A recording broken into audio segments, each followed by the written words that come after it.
You know what happens when you open your mouth in front of a narcissist and choose to be vulnerable. You share some intimate information and they will shed a few tears with you. Yeah, they will pretend to have empathy, but you and I both know that's not real. They are scanning the information for weak points, for things they can use against you later. Tell them about your absent father or your neglectful mother or partners who have abused you in the past. What will they do? They might console you in the moment. Later on, they'll come back throwing the same thing at your face and telling you you are the issue because of your daddy related problems or mommy issue. You know how the story goes. So that's why it said you cannot share information with them because they are not the ones to take care of it. What you share with them are pearls. To you, they are very precious, but you know what the deal is with swine. They don't care about pearls. It's the same thing. So, keeping your mouth shut in front of them overall is the strategy. I know in the moments of extreme vulnerability, people tend to share stuff, but there are certain things I would like to warn you against. No matter what happens, these things must never be shared with a narc under any circumstances. What am I talking about? Let's find out in today's episode. I'm Danish, a narcissistic abuse recovery professional. This one is super important, especially for those who are opening up to the narc, who trust the narcissist, but at the same time feel like they are untrustworthy.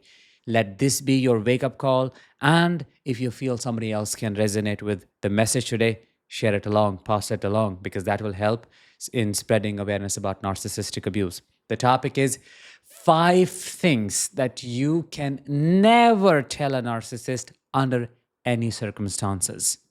Number one, what you are going to do next. Forget about your past. Narcissists focus on your future mainly because they want to know the trajectory. They want to know how you are going to plan your moves. They're a predator. They need to have a counter plan. They need to have a counter move against your move so that they keep you controlled and contained at all times. Which is why you must not share your big moves with them no matter what. You are thinking of leaving your job, don't tell that narcissist. The thing with any form of good news or joy is we want to share it with others. That is a tendency.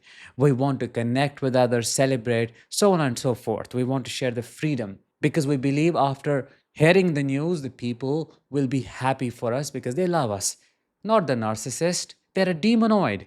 They will be unhappy in your happiness. The point that I'm trying to make here is every single move that you make for your betterment, be it earning more money, starting a side hustle, meeting a new friend, getting in touch with your family members that you have not talked with for a very long time, don't tell the narcissist. They are your mortal enemy. They do not wish well for you. Yes, they have one face to show you if you do not know them inside out yet, and if you have not seen the person behind the mask, they're going to tell you they're happy for you. Go ahead. Yeah, I'll be rooting for you. I support you. Leave the job, transition, shift to a new career. I'll help you. I'll take care of the kids. But you and I both know what happens later. They will build you up only to bring you down. Do you know what is actually delicious for a narcissist? Your disappointment. These are not the people who will tell you, no, I don't want you to leave the job. Yes, some overt narcissists are like that. But those who are more psychopathic, sadistic, will say, no, go ahead, only to derail you, disappoint you at the last minute. And that look on your face is what satisfies this demon. So don't tell them about your next move, no matter how small or big it is. You have to be unpredictable. I have created a ton of content around this. You cannot tell a narcissist what you're up to, what your move is going to be. It's implied that you can't also tell them about the things related to ending the marriage, changing its trajectory, moving assets in your name. Because if you want to be amicable, narcissist is not the person to be amicable with. The only person you have to cooperate with is yourself because you have been through hell. So be secretive. Keep your cards close to your chest, and I assure you, your future self will thank you.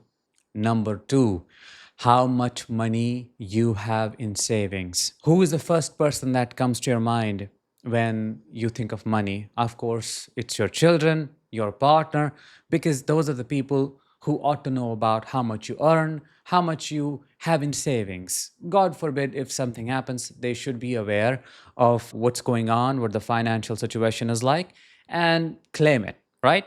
That's what most people do. But not with narcissists, especially the broke type, the one I call the most dangerous. Because if the broke narcissist feels you're a hardworking soul, that you have a great potential to earn money, I assure you they will feel entitled out of animosity to come and grab it away from you. No, no, it's not about asking.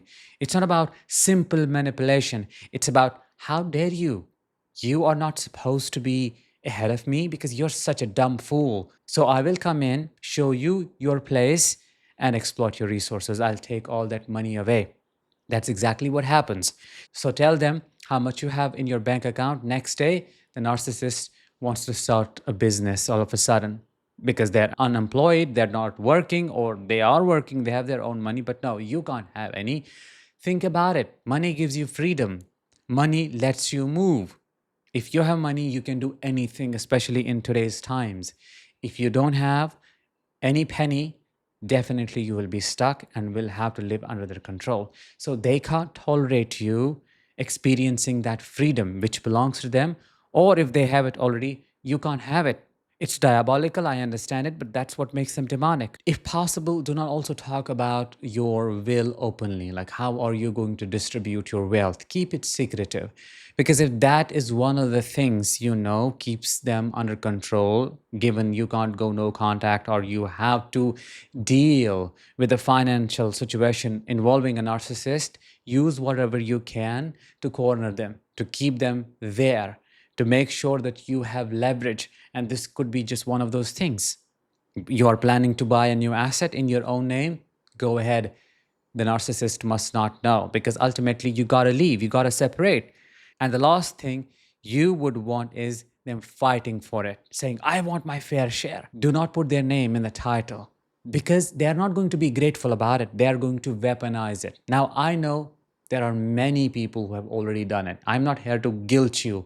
I'm not saying, oh, you have made a huge mistake. Look at you, how stupid. No.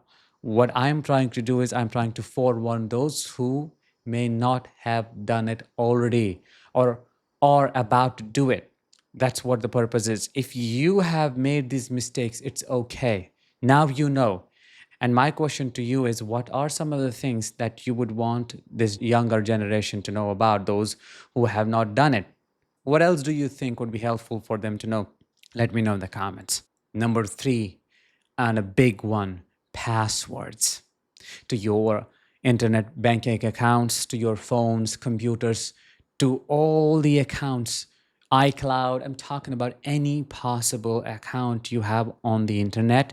Do not, please do not make them a part of it because you have these family plans going on, data plans, iCloud plans. I know that's not for you. You're not from a healthy family. Your partner is not your well wisher. Later on, you may forget it while divorcing, while serving them papers. Maybe you're too anxious or you miss it completely. Guess what? The next day, you will have your phone mirrored. You will have your laptop, your system mirrored. They are observing you, they have their hawk eyes on you. They are continuously getting information. They're stalking you. They're in your phone. Weird things are happening, and you do not know what's going on. Yes, there are rules in relationships, like both partners should have access to each other's phones, which I agree with. But again, the standards, they are different. We're dealing with a dementor, we're dealing with a manipulator, somebody who only knows how to exploit, because same rules are not applicable. They will want access to your phone, will want passwords, but will they give theirs to you? Will they share them? No, we know that. They don't do it. And even if they share, they're the fake ones, the dummy ones. The real ones are hidden. So, no bank accounts, no passwords. Do not share these things with them. I know with general people, we don't. Obviously, we don't. But with partners and with some family members, we tend to. With narcissists, we don't. If you already have, if possible, change them. If that would not trigger the narcissist into thinking you're up to something, change the passwords. Make sure your accounts are not family accounts, joint accounts, and they're not a part of it. You have your individual separate accounts, and they should not be able to look into them and track you. It should be fully private. Number four, the person you dislike, that friend you do not want to talk to, that colleague of yours who is always conspiring against you, that neighbor who looks at you a weird way, that guy in the workplace who is always next to the boss, enabling the narcissism, the collective toxic narcissism of the workplace, and you are the main scapegoat. No, that's not what you will share with your partner. You can't have tea with them. Why? As they say, the enemy of the enemy is your friend. That's exactly what they apply. Guess what? Next day, this narcissistic partner will reach out to that person somehow, will befriend them, and will conspire against you. That's unimaginable. Who does that? Who does that? Your mortal enemy. You are sleeping next to your mortal enemy. That's what I'm trying to say. Only those who are filled with malice, like real hatred, real demonic energy, deep down they're rotten, will go and conspire against you. Don't tell them about that bad conversation with your friend. Don't tell them about that jealous man or woman. Don't tell them about anybody. You want to get help? Seek it from somewhere else. You want to deal with it? Go talk to your therapist. The narcissist cannot be of any help. They will weaponize, they will harvest your enemies as well, which is why you got to be extremely cautious. Number five, and the last one, maybe you already know about this, but if you have been diagnosed officially with a mental health condition, let's say bipolar disorder or any mood disorder, anxiety disorder, ADHD, anything, who is ought to know? Your partner, of course. They have a right to know, but not the narcissist. Like, let's say you are getting to know somebody and they show some red flags, or your intuition is warning you against their nature. Listen to that message. Pay attention to the discernment. It's showing you something. Don't be a fool. Don't open up. Don't tell them, I've been diagnosed with this, so I apologize if there are some issues or if I do not show up. Just hide that information until you trust them and know that this person is not going to call you crazy and say, see, you are mentally ill, you have ADHD, you are on the spectrum, or you have borderline personality disorder, or you have generalized anxiety disorder, or this is PTSD, blah, blah, blah. They will weaponize therapy talk and psychology against you if they can.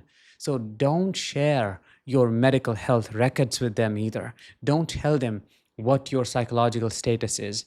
Yes, you want to be upfront and honest, but initially, it's not the time. You only share this stuff with those who care, who honor it, and who are with you on that journey of healing. So, with that, let's bring this episode to an end. I hope you found it insightful. If you did, share it with others. I will talk to you in the next one. Until then, as always, let the healing begin and continue.